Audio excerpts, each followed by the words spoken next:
Okay, everything is okay, right? Okay, so in the yesterday class, we have discussed only the syllabus of the principles and practices of banking. In today's class, we are starting from the first chapter, that is Indian financial system. We are going to start the first chapter today, and screen is black. Am I audible or not? Let me know.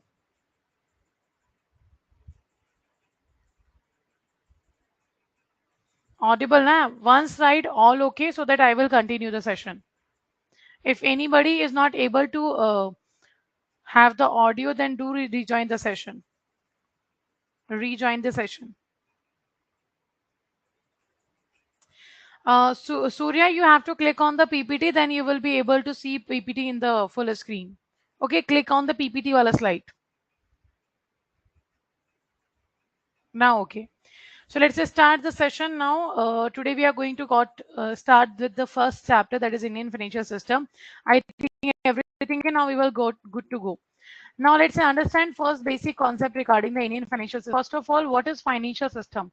The first concept which we should know, that is what is financial system. So what actually the financial system is? Financial system is the system where the exchange of funds will be done. Where the exchange of funds will be done, that is your financial system. And this exchange of funds will be done among the persons who have surplus of money, who have surplus money, and the persons who have deficit of money. So to exchange the funds from the persons who have surplus money and the persons who have deficit money, this particular system is known as financial system. So we are exchanging money among the persons who have surplus money and the persons who have deficit of money. And with the help of financial institutions, this exchange of funds will be done with the help of financial institutions. That can be banks, NBFCs, primary dealers, pension fund, insurance companies, etc.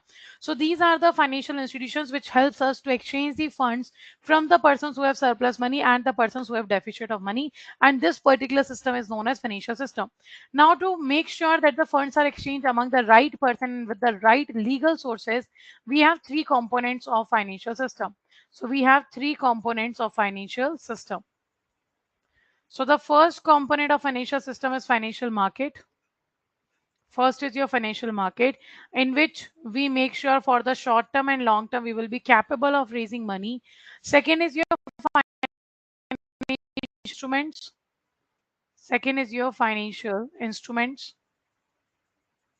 Okay, or we can say these financial instruments can be a financial product or and the last one component is fine market participants. Last one is market participants. It means those persons who are participating in the market are known as market participants. If I talk about the financial market, these are the money market, capital market, in which for the short term period and long term period, we are capable of raising the funds. What is financial instrument? Financial instrument simply, it can be any financial product or service which is helping us to raise money in the financial. It can be shares, bond, debentures, it can be demand draft, it can be your check, it casa rafa, any particular financial instrument which helps us to exchange the funds among the people. And the market participants are the persons who actually exchange these instruments to raise money from the financial market. It can be banks, it can be NBFCs, it can be you, it can be me, individual investor can be there. Apart from that, insurance companies can be there, mutual funds can be there. So all these are the market participants who are actually participating in the market, who are actually dealing in the financial market by using financial instruments, so that their requirement of money will be fulfilled for the short term or for the long term. Okay. Financial markets type are of four types. First, mainly we read the money market and market, that is financial market. So in the money market, financial market, we have to study the money market and then the capital market. Money market is the short-term market where the short-term financial assets are used to raise the money for the short term. These short-term financial assets will be the close substitute of money. Now, what does it mean? It means simply that you can easily convert your financial instruments into cash. That is the short-term financial assets which are easily convertible to liquidity. Now, second is capital market. Capital market is a long-term market in which we use the financial security to raise money from the market. These financial security can be your shares, bond, debentures, derivatives, These are the financial securities which we use in the capital market to raise money. And the financial instruments can be shares, bond, debenture, derivatives, mutual fund, insurance, carafa, etc. And market participant, I have already told you. So this is the basic structure of the financial system. Now let's understand this financial system step by step. Let's start with the first chapter. So the first chapter is Indian financial system, in which first will be our introduction. In introduction, we are talking about Indian financial system where the exchange of funds will be done. And this exchange of funds will be done in the two systems, that is formal and informal. If we talk about the formal system, this is the type of system which is regulated by the regulatory bodies. The system which works under the regulatory bodies, guidelines, or rules, regulations, and restrictions is known as your formal system. And the informal system, where there is no restrictions, no regulations, no regulatory body, that will be your informal system. So if we talk about the informal system, it can be uh, example, the money lenders, or we can say the landlord, sahukar, which we known as, or money lenders, we will say. So these are the known as informal systems participants, in which there is no restrictions, there is no regulations they have to follow. If you talk about the money lenders or sahukar, they follow their own rules. They decide at what rate of interest they want to give loan, at what collateral they want to give the loan to the customer, and they also make it very exploitation for the persons who take loan from them by, if they are missing to pay the installment for 1 or 2 days, they start collecting their collateral, or they start pressuring them for the higher rate of interest, etc. So this is the informal system. This is the system which is not regulated by the regulatory entities. This is the system which the money lenders or high income landlords are running. Okay. When it comes to the financial system, this is the system where there is a regulatory bodies like RBI, like SEBI, like PFRDA, like IRDA. So where there is these types of regulatory bodies, that will be known as your formal system. So first we have regulators like RBI, SEBI, NABARD, PFRDA, IRDA, etc. Then we have financial institution, that is the banks, insurance companies, NBFCs, primary dealers, pension funds, mutual fund, etc. And then there is a financial market and services. Financial market are money market and capital market, and so are the instrument which we use in the money market and capital market to raise the capital from the market. And everything comes under the regulatory bodies. That's why they are known as formal system. Okay. Now let me know, is it clear to everyone? Till now, everything is clear to everyone. Is there any doubt till now?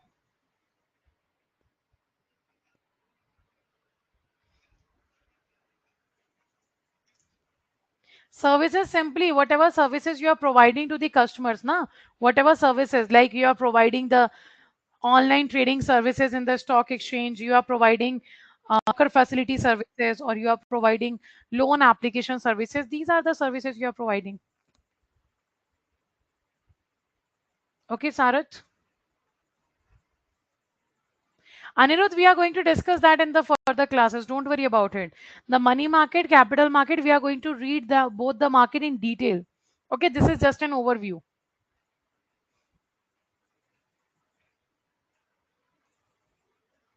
So for right now, just understand money market is a short-term market where the short-term financial assets will be used to raise money, and capital market is a long-term market where we use securities to raise money for more than 1 year. Okay, clear to all. Now, next. What is financial system?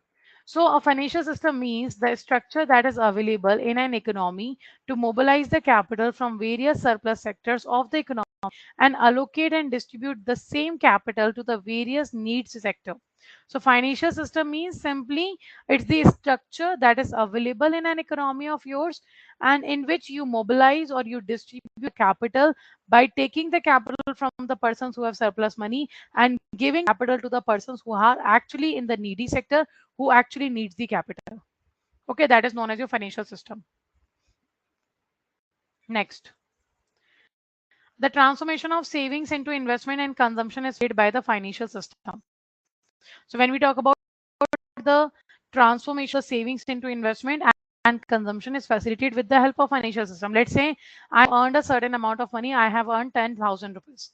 Now this 10,000 is my income, and this income involves the savings and consumption both. Okay, income involves the savings and consumption. I'm going to save a certain amount of money from my salary. Let's say I have saved the 5,000 rupees in the account, and the remaining 5,000 I have consumed on my basic needs, on all the amusement of life. I have expended that particular 5,000 rupees there.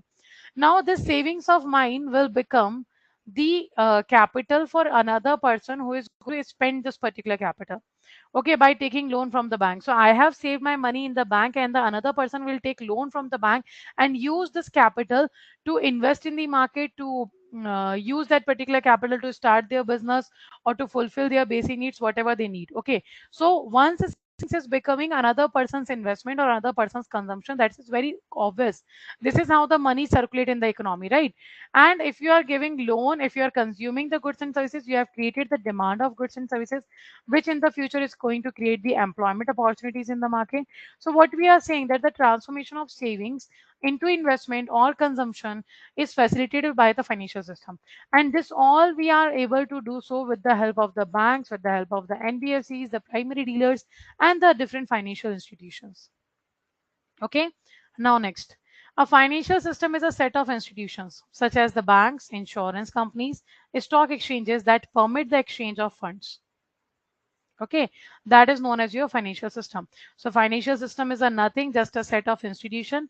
It involves your bank, it involves your insurance company, it involves your stock exchange, it involves your pension funds. Pension funds will be there. It involves your mutual funds. It involves your NBFCs, etc. So all these are part of your financial system. It is a set of institutions. Okay. Now, this is how the financial system works. It is how the surplus sector of our country giving funds to the persons who have deficit of money. So you can see here, this is the surplus sector and this is the needy sector. And we have financial intermediaries, financial institutions among these two sectors.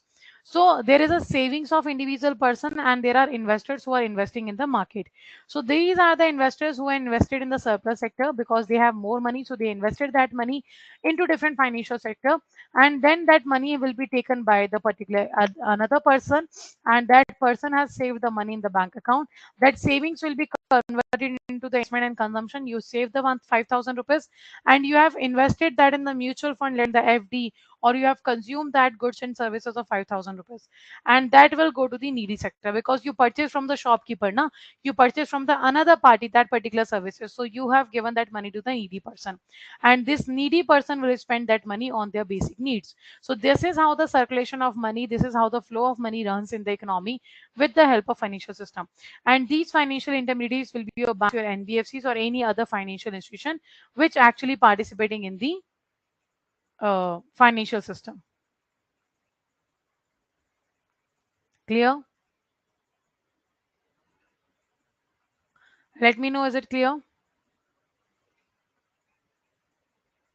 Clear. Okay, next. The financial system comprises a mixture of intermediaries, markets, and instruments that are related to each other. So I have told you in the starting that the financial system has three components. First, we have financial market. Second, we have financial product. Third, we have financial instrument. And all the three components of the financial system is a mixture because with which we have started the financial system of our country. So the intermediaries will be your financial institutions, your markets will be or the persons who are investing or participating in the particular market, that is a money market, capital market, or any other market, and the instruments which you are using as a instrument, as a key to raise the money from the market. So these are the mixture and these create the financial system. Okay, so here it is, we have the financial system, that is exchange of funds. Financial system is a system where exchange of funds take place, and this exchange of funds will be done with the help of the components of financial system. And there are three components of financial system. First is financial market, second is financial instrument, and third is market participants. Okay, so financial market includes your two types of market. First is money market and second is capital market. Actually, if we talk about the financial market, there are four types of financial market. Money market, capital market is a huge part of your syllabus. That's why we have to cover money and capital in detail. Apart from that, we also have the forex market.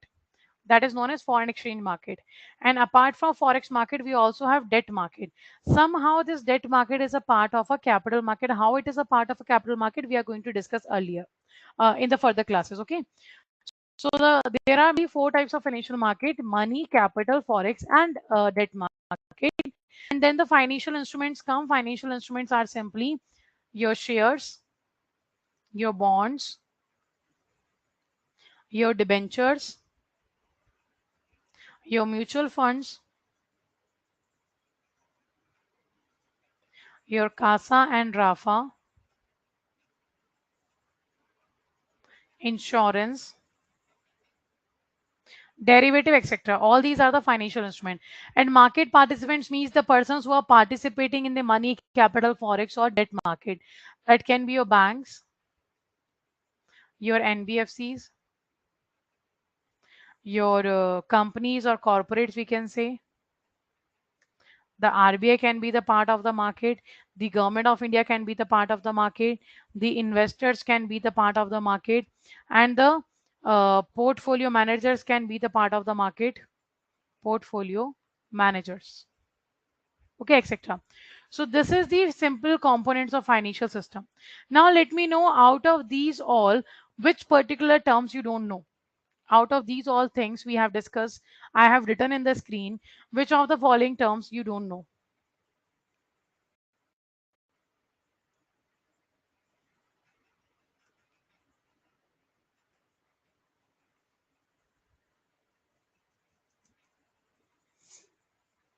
Okay, many terms you don't know. Let's understand one by one each and everything very brief way. Let me come to the whiteboard. So here we are. First of all, let's understand what is money market and capital market. Okay, let's understand one by one everything. So let's go with the money market and capital market. Money market and the capital market. Capital market. So money market is the market which is also known as short-term market. First of all, it is regulated by RBI. Money market is regulated by RBI. It is also known as short-term market. Okay, it is also known as short-term market. Short-term market, why we are calling it short-term market? Because it is for less than 1 year. It is for less than 1 year. And the duration for less than 1 year will be a 364 days. So money market is short-term financial market in which short-term financial assets can be used to raise money, and these short-term financial assets are close substitute of money. What does this mean? You can easily convert these instrument into the money. So we can say here there are certain instruments we use. There are certain money market instrument we use to fulfill our money, to raise our money requirement. Let's say, for example, that is call money. We have notice money. Then we have term money. So call money, notice money, term money is there. Then we have commercial papers. Then we have certificate of deposit. Then we have T-bills. Then we have cash management bills. Apart from that, we have CBLO, centralized borrowing and lending obligation, etc.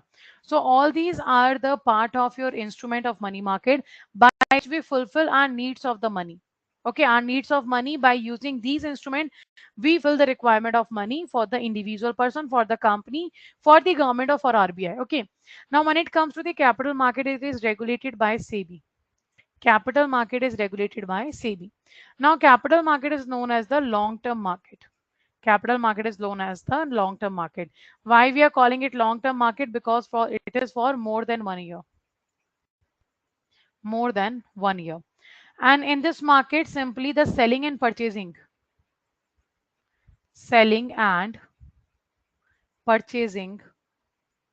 of securities take place. Selling and purchasing of security take place in the capital market. And these securities can be your shares, it can be bonds, it can be debentures, derivative, etc. So these are the money market and capital market. Now let me know, clear till now? Acha, the instruments of money market and capital market we are not going to discuss right now because these are the different chapters in our syllabus. So we are going to read the whole chapter of money market and whole chapter of capital market. And there I am going to discuss each and every instrument of money market. Okay, Sujata, right now we are not going to discuss the instrument because then we are chapters. The sequence of the chapter will be not good. Clear till now? Now let's understand what is the difference between shares, bonds, and debentures. So when we talk about shares, bonds, and debentures. So whenever you are investing in the shares, you are getting a partnership. You are becoming a partner. If you have invested in the shares, you become the partner, you come into the partnership. Or we can say you get a certain amount of ownership, whatever investment you have done in a company. If I purchase the share of a company, let's say 10%, 50%, 51%, now obviously I got the ownership of that particular shares, that is known as your shares partnership. And what profit and loss I will get? So the profit and loss will will depend on the profit and loss of a company. So your profit and loss depend on the profit and loss of a company, that is known as your shares. Okay, so we can say when a company is raising money with the help of shares, the company do not have a certain liability that they have to repay the amount whatever they invested by the investor in the shares, because shares do not put any kind of liability on a company. Okay, they do not put any kind of liability on a company. That's why we are saying that shares do not give the company a kind of risk that they have to return the money, otherwise they have to be the solvent. No, because whenever you are investing in the share, you are getting the ownership, you are becoming the partner of the company. So if the company is getting profit, you will get the profit share, and if the company faces the loss, you have to bear the loss, because now you are the partner of a company, you are a owner of a certain percent share of the company. Okay, this is the shares. It means there is no liability on the company. But when it comes to the bonds and debentures, these two are known as debt instrument. Now, what does it mean of debt instrument? It means it is a loan instrument. So whenever a company is issuing bonds or debentures, company is taking loan from the public. And if the company is taking loan from the public, so after a certain maturity period, company has to return the money, and also a company has to pay a certain rate of interest to the persons who has given money to the company. Okay, who has given money to the company. So this is what they have to do. So the maturity period will be prefixed. It will be prefixed. And similarly, the rate of interest will be prefixed. That for the 5 years, we have introduced the debenture. We are issuing debenture at 5% rate of interest.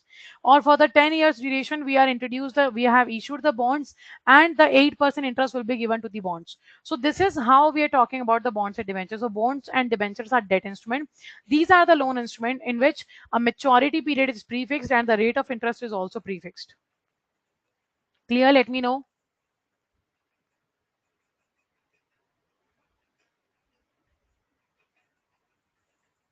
So what is the difference between bonds and debentures? Bonds can be issued by any corporate. Any corporate can, sorry, debenture can be issued by any corporate. And bonds will be issued by it is mainly issued by public sector undertakings, that is the government organizations, government companies. So bonds are mainly issued by the public sector undertakings, and debenture can be issued by any corporate. This is the only difference between these two.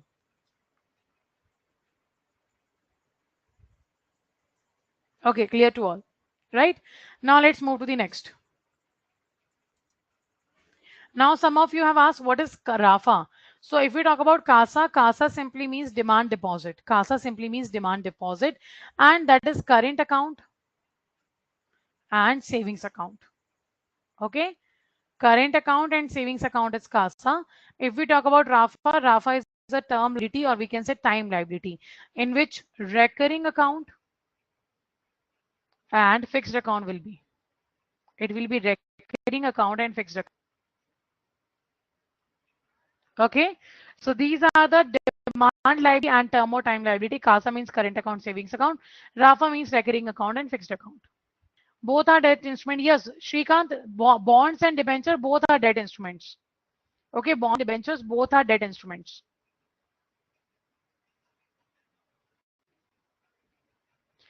If the company became insolvent, the company has to return the money of the bonds and debentures by selling its asset. Okay, company will sell its asset and then return the money of the bonds and debentures. and the shareholders have to face loss in that situation because they are the partner of the company. So company is in the loss, they have to face the loss.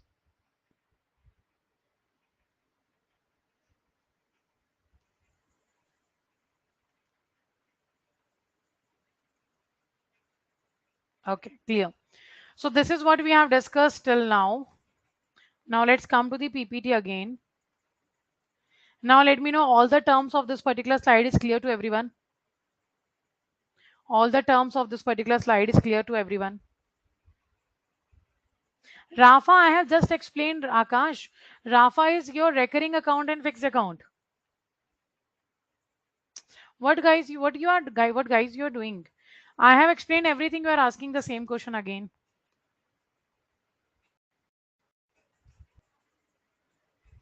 This is your Rafa, your recurring account and fixed account. In general, is known as RD and FD. Okay. And someone is asking what is the difference between bonds and debentures. I have already explained the difference. Bonds are mainly issued by public sector undertakings and corporate can be issued by any corporate. Debentures can be issued by any corporate.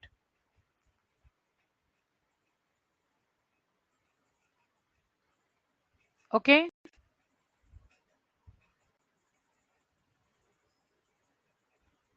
Clear now?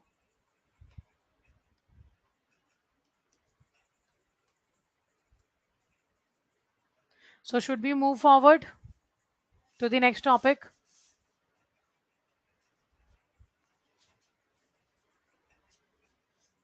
Okay. Next.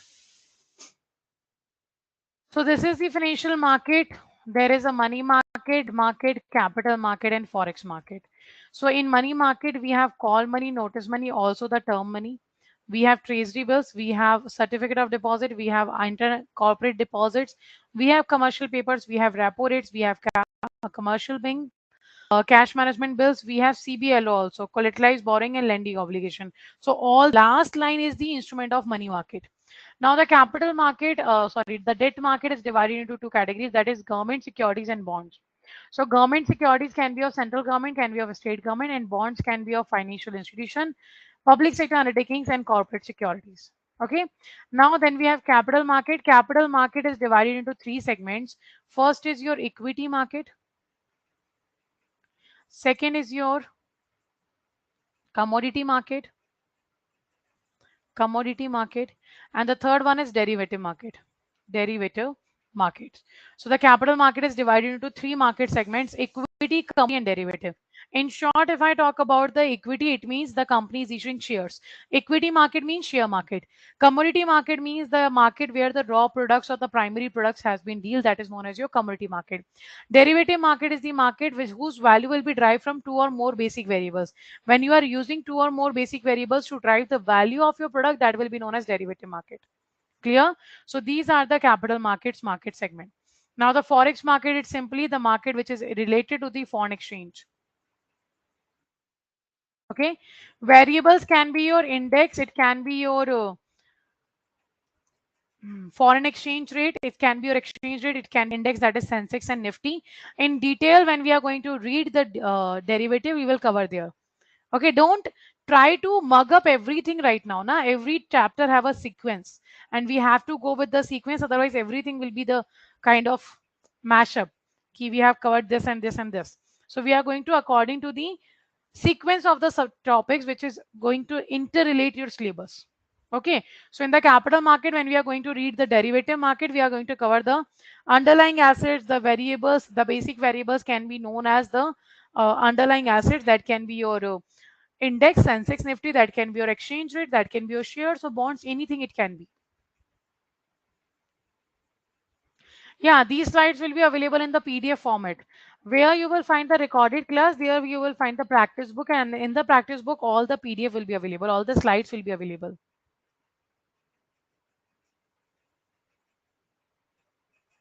Okay.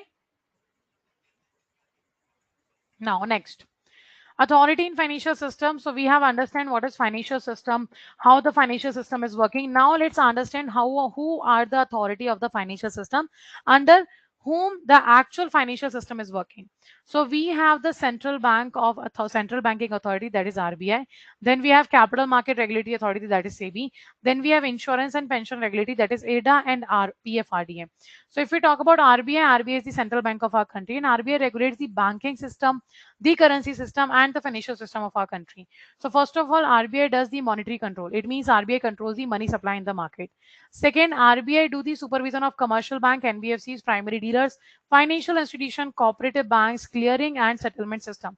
So all the authorities, not the authorities, all the institutions, all the organizations which are somehow related to the banking system, related to the financial system, will be regulated by RBI. So we can say RBI supervise all the top banks, all the types of primary dealers, NBFCs, and other institutions. Now, management of government debt will be done by RBI. RBI works as an agent for Government of India. Okay, RBI works as an agent for Government of India, and we can simply say because of that RBI performs the selling purchasing of government securities, and also whenever there is a mismatch in the government's revenue and expenses, that mismatch of revenue and expenses will be fulfilled by the Reserve Bank of India, because RBI works as an agent for Government of India. That's why. Okay. Next we have banker to Government of India. RBI work as a banker to the Government of India. I have already told you that RBI works as an agent for Government of India. So RBI is known as banker to the Government of India. Okay, whatever revenues of government are there, whatever loans of government is taking, whatever securities government is selling or purchasing, everything will be come under the banker to the Government of India function. Now the lender of last resort, RBI is the central bank of our country. If the commercial bank requires the fund, all that fund will be given to the commercial bank with the RBI. So whenever any commercial bank requires fund, they went to the different commercial banks, they went to their own branches, they went to NBFCs, they went to money market, capital market. And if they are not capable of finding the capital, if they are not capable of finding the funds from any kind of market, the last option for the commercial bank will be RBI. So that's why we are saying that RBI is a lender of last resort. Okay, next, money market regulations. Next is money market regulation. So money market is a short-term market we have already discussed, in which all the short-term financial assets will be used to raise the money, and that market will be regulated by RBI. So these are the functions of RBI, which is RBI performing. Now what SEBI is doing, SEBI is the investment markets regulatory body. SEBI is the investment markets regulatory body which regulates the investment market of our country. Okay. So first of all, we have equity market and debt market supervision and control, that will be done by SEBI. Equity market is means the market of shares trading. Debt market is means the market of bonds and debentures trading. That will be regulated by SEBI only. Supervision over the stock exchange, brokers, equity and debt raisers, investment bankers, foreign institutional investors, custodians, depositories, mutual fund, listed companies, service providers to capital market like registrars, then credit rating agencies,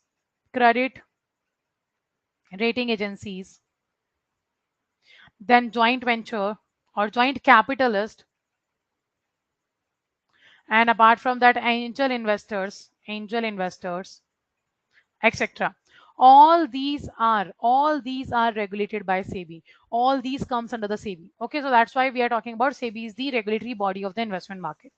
Apart from that, we have ADA and PFRDA. So ADA is actually Insurance Regulatory and Development Authority of India, and PFRDA is the Pension Fund Regulatory and Development Authority. So first of all, regulatory framework including rules and regulations for running, that is insurance business. That is the function of the ADA. The ADA has a function to do the regulatory framework, provide the regulatory framework, which includes the regulations or rules for running insurance business in the country. Now, supervising all insurance company, both in general and life insurance business. Now, again, this is the function of the ADA, that you have to supervise the insurance company, whether it is a life insurance, whether it is a general life insurance, you have to regulate them. Now, regulating pricing, investment, and cost structure of insurance, again, the function of the ADA, that ADA has to regulate the pricing or the premium of the policies, and also the market structure, everything they have to check. And the last but not the least, regulating all pension. Acha, one more important here is regulating the insurance broker, that and the last but not the least, regulating pension funds and framing rules for the pension fund, the function of PFRDA. Okay, so these are the major regulatory bodies we are talking about, which actually regulating the sector, which actually making the rules and regulation of the particular sector. Let me know now, clear?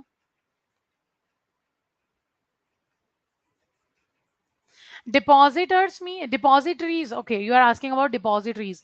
Depositories are the companies, depositories are the subsidiaries of BSE NSE who convert physical security into the electronic form and deposit in the investor's demat account. So depositories performs the conversion transaction, physical security into electronic form and then deposit in the investor's demat account. This is the function of the depository.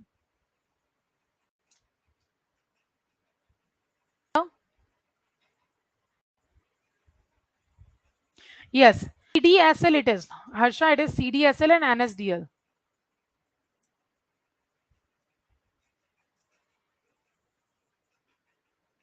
Clear to all. Okay, now let's move forward. So let's understand about RBI. Let's first discuss about the regulatory body or the banking system, that is RBI. So RBI is the central bank of our country. It is the central bank of our country and it regulates the banking system, the financial system and currency system. So RBI regulates the banking system with the help of RBI Act, which came into year 1934. Then it regulates the Banking Regulation Act. It used the Banking Regulation Act 1949 for regulating the banking system. Then it used the Payment Settlement System Act to regulate the currency or retail payment system in the country. Then it also used Negotiable Instrument Act, that is NI Act 1881. So all these acts are used by RBI to regulate the banking system of our country. Okay. Next one is financial system. Now financial system is regulated by RBI with the help of monetary policy. So RBI formulate the monetary policy with the help of which RBI controls the money supply from the market. And if the money supply will be controlled, it means your overall financial market will be controlled. Now, apart from monetary policy, we also have money market, which makes the RBI to regulate the financial system. Okay, the next one is money market. And how RBI regulates the currency system with the help of RBI Act 1934. So under RBI 1934, section 22. RBI has the sole right to print all the currencies denomination except rupee 1. So except rupee 1, all the currencies will be printed by RBI and 1 rupee note will be printed by Government of India, that is Ministry of Finance. Okay, clear? So with the help of these acts, RBI performed the regulation of the banking system in our country. I hope all the terms are clear to everyone. This is very basic thing.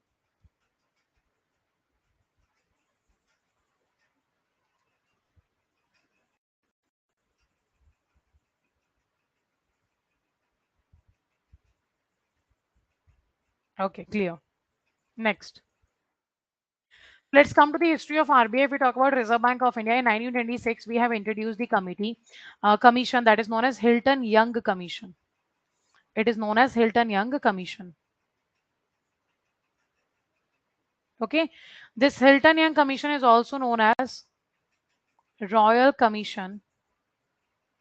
It is also known as Royal Commission on Indian currency. On Indian currency.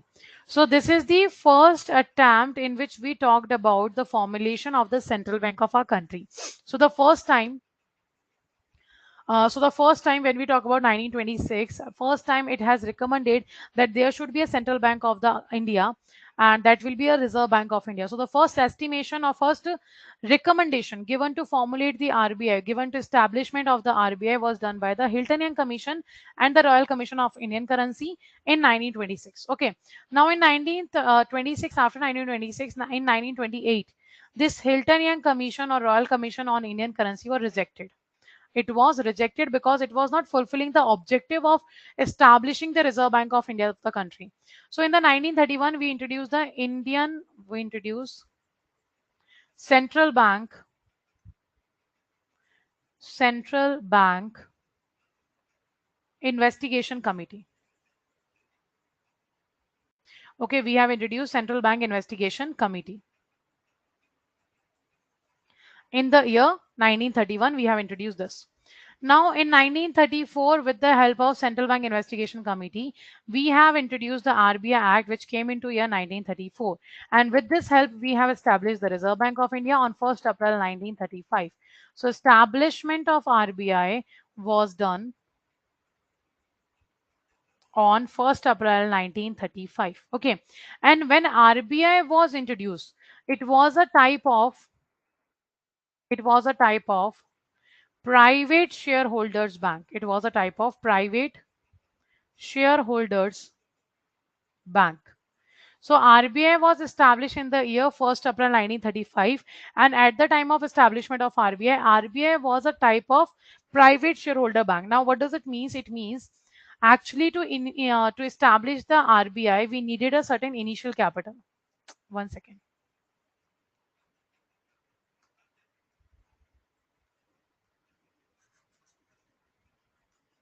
Okay. We needed a certain initial capital to establish the RBI, and that initial capital was 5 crore rupees.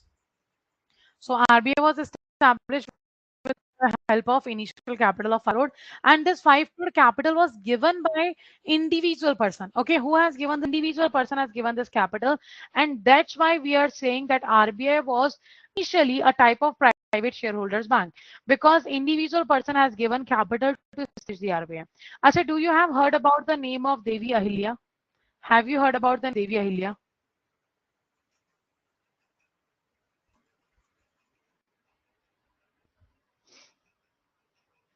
No, okay.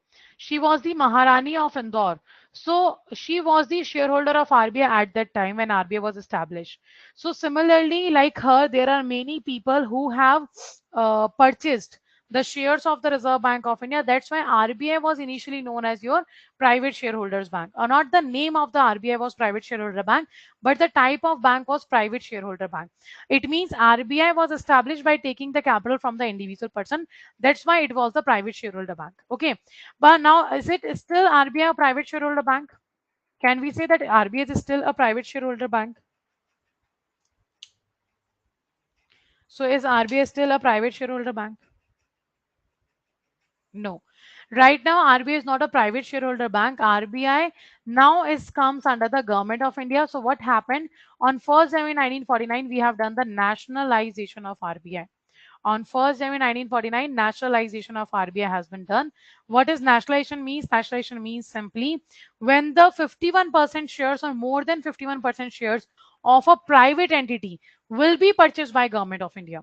So when the 51% or more than 51% shares of the private entity purchased by the government of India, that will be known as your nationalization process.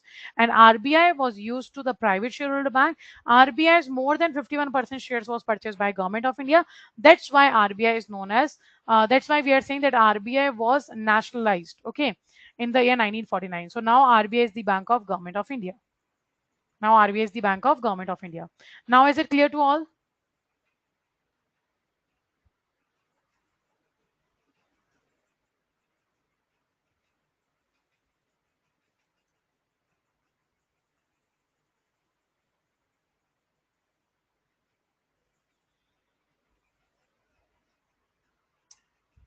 Yes, okay.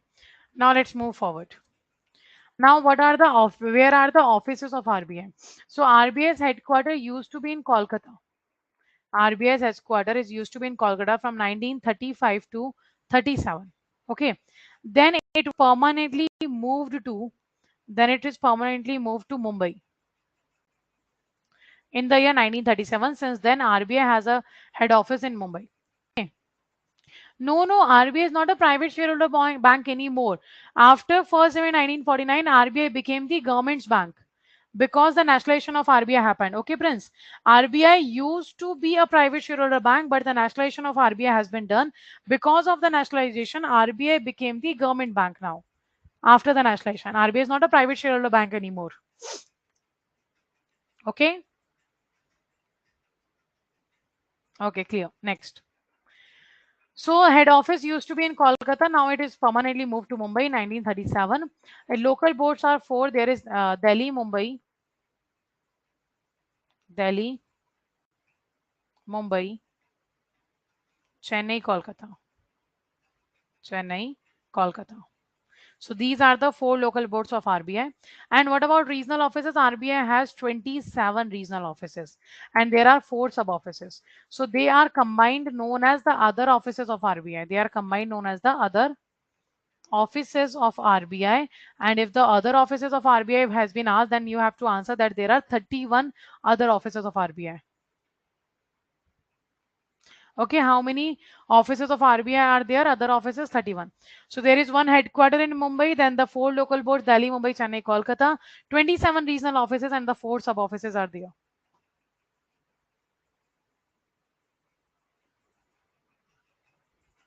Clear? Okay. Now next. So Central Board of Directors, the maximum members in the Central Board of Director can be 21. Maximum members can be 21, out of which one will be governor, four will be deputy governor, four member will come from the local boards because the local boards are only four. Then two members will come from the Ministry of Finance, and the last 10 members will be nominated by the Government of India. Okay, so this is what we are talking about. There are maximum 21 members will be there in the Central Board of Directors of RBI. One governor, four deputy governor, four member will come from the local boards, two member will come from the Ministry of Finance, and the 10 members will be appointed by or nominated by the Government of India. So these are the 21 members. So maximum members can be 21 and minimum depends on the RBI. Okay, that how many members RBI want to appoint at a time. So that depends the minimum member, but the maximum member should be only how much? 21. Clear? Now, before coming to the functions of RBI, let's know who are the governor, deputy governor of RBI. So, who is the governor of RBI right now? Let me know. Who is the governor of RBI right now?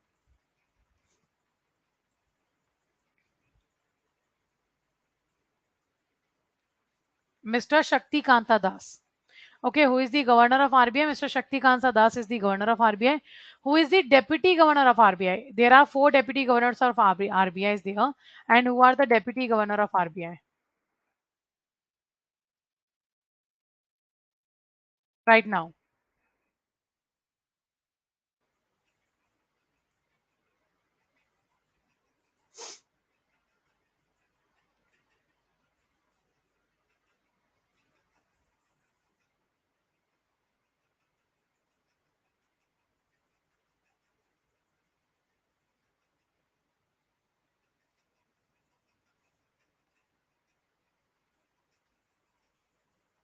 Mr. Shaktikanta Das is the governor. I'm asking about the deputy governor. Who are the four deputy governors of RBI? If you don't know the answer, just write don't know. So that we will discuss and we will move forward. So there are four deputy governors. One is Mr. T. Ravi Shankar. Second is Mr. M. Rajeshwar Rao. Third is Mr. Michael D. Patra. And fourth one is Mr. Mahesh Kumar Jain. So these are the four deputy governors. First is Mr. T. Ravi Shankar, Mr. Michael D. Patra, Mr. M. Rajeshwar Rao, Mr. Mahesh Kumar Jain.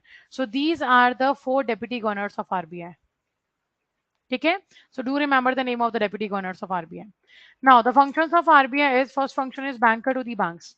It simply means that RBI regulates the banks of our country. So if any new bank is going to happen in India, the RBI will give license to the bank. If the bank is not performing in the interest of the public or depositors, RBI can put penalty on the banks. If the bank is still not performing in the welfare of the economy or the people, then RBI can cancel the license. Whenever banks require the funds or regulations or the supervision, RBI will be there always for them. So that's why RBI is known as banker to the banks. Okay. Apart from that, banker to the government of India is also RBI. RBI work as a banker to the government of India. We can say RBI works as an agent of government of India. So whatever revenue or expenses government of India is having, that will be managed by the government of India. It will be managed by the RBI. The selling and purchasing of security will be managed by RBI for the government of India. If there is a gap between the revenue and expenses of government of India, that will be fulfilled by the RBI. So that's why we are saying that RBI works as an agent for government of India, because every function of government of India related to money will be performed by RBI. Now, manager of foreign exchange reserve. So first of all, there are three terms. Let me know what does this terms means. First, let me know what is foreign exchange means. What is foreign exchange? Second, the exchange rate. Exchange rate. Third one is forex reserve, or we can say foreign exchange reserve. These are the three terms. What does it mean? Acha, someone has asked in the between of the session that what is minimum reserve system. So in our issue of currency, we are going to read the rational reserve system and minimum reserve system. These two systems are used by RBI to formulate the currency, to manufacture the currency in the country. Okay, so the RRS or MRS will come under the ninth function of RBI. Now, let me know what is what is this terms means: foreign exchange, exchange rate, or forex reserve. What does it means?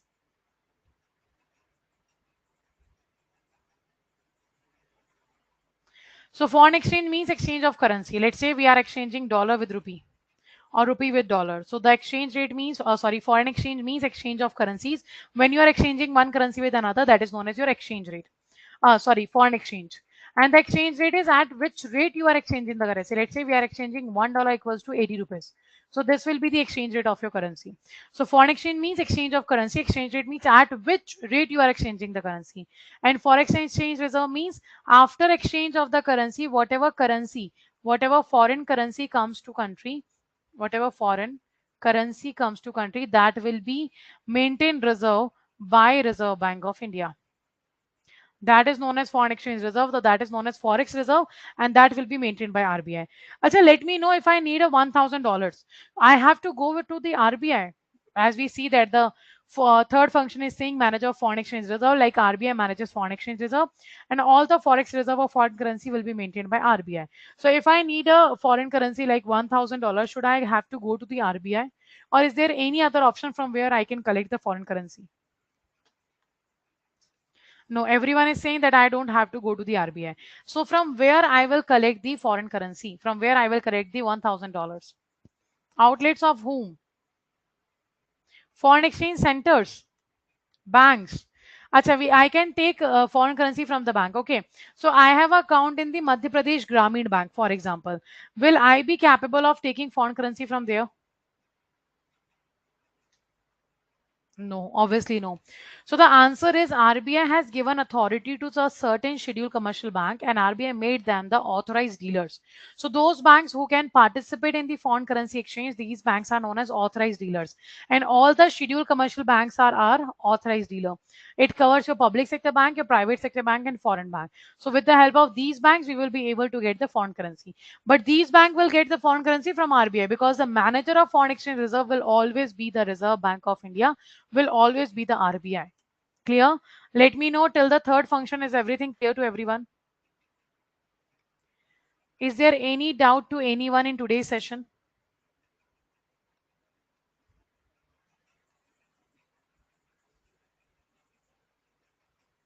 Yes or no? Lender of last is what we are going to cover tomorrow. Na? Don't worry about it. It means RBI is the last option for the commercial bank. PPT will be available, Vishal, after the recorded video will be available. So near where you find the recorded class, there you will find the practice book. That will be the PPT. Forex reserve means whatever currency we have exchanged. We have covered exchange the dollar, euro, yen, pound, any other currency. So after exchanging the currency, whatever foreign currency comes to India, that is known as foreign exchange reserves. And that is maintained by the RBI.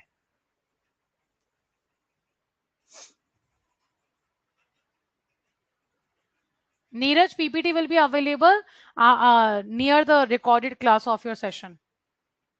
It will be uploaded. Don't worry. Your batch started from yesterday only, na? So that's why it's taking time. But don't worry. From today onwards, everything will be fine, available, video, PPT, everything.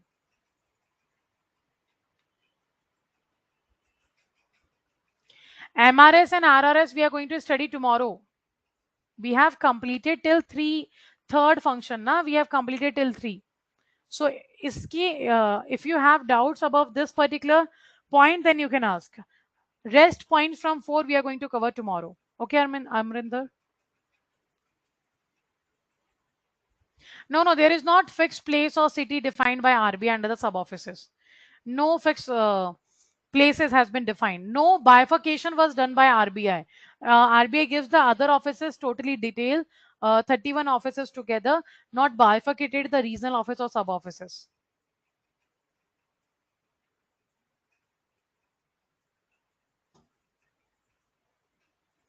You can check your AFB and LRB classes schedule from you buy the particular product now. From where you purchase the batch, there you can find out the study plan also. So you can download the study plan from there. You can find out that from when AFB and LRB classes is going to start.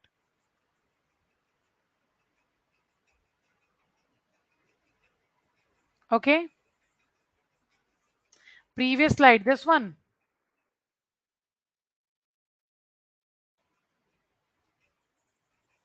As per plan, classes are not going on. Acha. So let me discuss with the management first. Then I will let you know from when your AFB and LRB classes is going to start.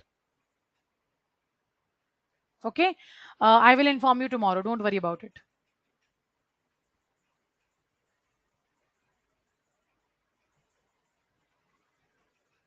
Okay. So let's end the session. I have another class from 8. So let's end the session here. We will meet tomorrow. Okay. What is the maximum currency amount RBI has printed till now? 10,000 rupee note. RBI has printed the maximum currency denomination, that is 10,000. Start giving topic wise tests right now, Sarath, and when you cover around 25% of syllabus now, then start giving the mock test. Okay. So let's meet tomorrow at the same time, 7 p.m. and 6:30 a.m. We are having the YouTube session in which we are doing the MCQ practice. So that is also important for all of you to join. Okay, at 6:30 a.m. only on offices at 24/7. Okay, so let's end the session here. Thank you for joining. Take care. Bye bye. Let's see you tomorrow.